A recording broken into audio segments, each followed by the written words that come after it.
I'm bringing out English translations of what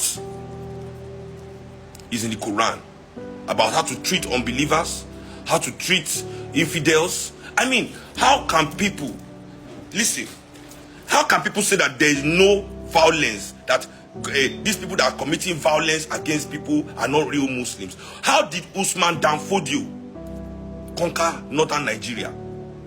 How did he conquer northern Nigeria? How did Usman Danfodio, when he came, people were already Muslims. He was still angry that they were not Muslims enough.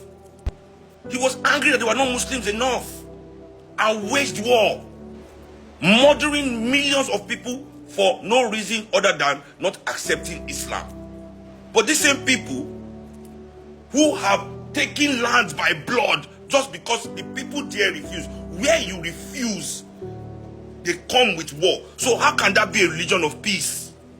If I refuse your religion and you come and subdue me because I refuse by violence and war in a land that is not your own, is this Usman Danfodio's father's land? This is Africa. The people of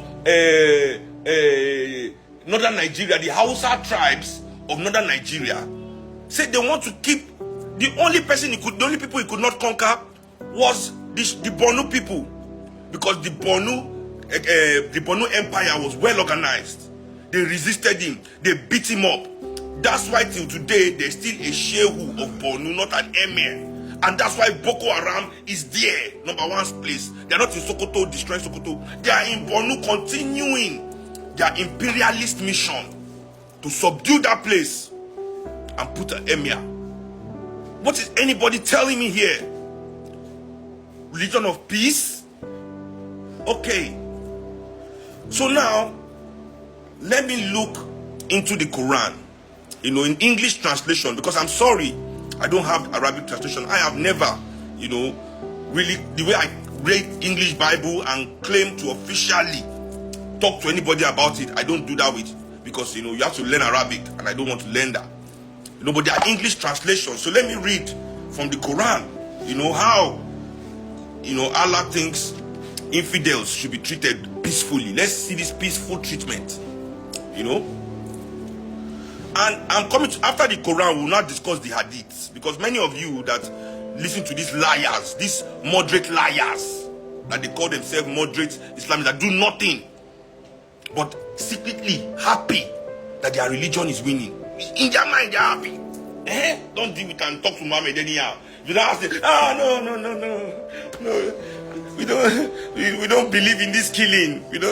Anyway, you guys calm down. We'll discuss the hadith. Let these people come and talk to us about the hadiths. Because you see, the hadiths are the stories, the tales, the acts, the actions of the Prophet himself, by the people closest to him. So apart from the Quran, when people interpret the Quran, they use the hadith. That's how they are able to interpret the Quran, by seeing what Muhammad did in that same situation, what he said to his people about that passage. So they have the corresponding text. You understand? These are the doctrines. Let me say it this way. Hadiths are maybe like the doctrines, like the Gospels of Muhammad. Exactly. The Gospels. The way is the Gospels that make the Old Testament the Bible. The Gospels of Jesus and the New Testament makes the Torah the Bible. So this is how the Hadith, is the Gospels of Muhammad. What he did, what he said. So it is in this Hadith that people can see what the Prophet said about people, how he acted. You understand? Anyway, quickly, let me give you some of the sayings in this Hadith. In the Hadith, it says, jihad is your duty under any ruler, be he godly or wicked. A single endeavor of fighting in Allah's cause in the forenoon or in the afternoon is better than the world and whatever is in it. A day and night fighting on the frontier is better than a month of fasting and prayer. Nobody who dies and finds good from Allah in the hereafter would wish to come back to this world, even if you are given the whole world and whatever is in it, except the martyr, who, on seeing the superiority of martyrdom, would like to come back to the world and get killed again in Allah's cause. He who dies without having taken part in a campaign dies in a kind of unbelief. Paradise is in the shadow of swords. Are you listening to me like this? They say, he who dies without having taken part in a campaign dies in a kind of unbelief. When you see these boys jubilating that they killed someone, for them that is a campaign. They have fought for Allah. They are now full Muslims. I'll still read from the Quran itself. I'll still read from the Quran itself. Don't get me twisted. You know, when you are hearing jihad, all these things, all these extremists blowing, it is not the poor Muslims that are arranging it and planning it and funding it. No. It is the rich Muslims that will come out and tell you that they are moderate. They are the ones behind teaching.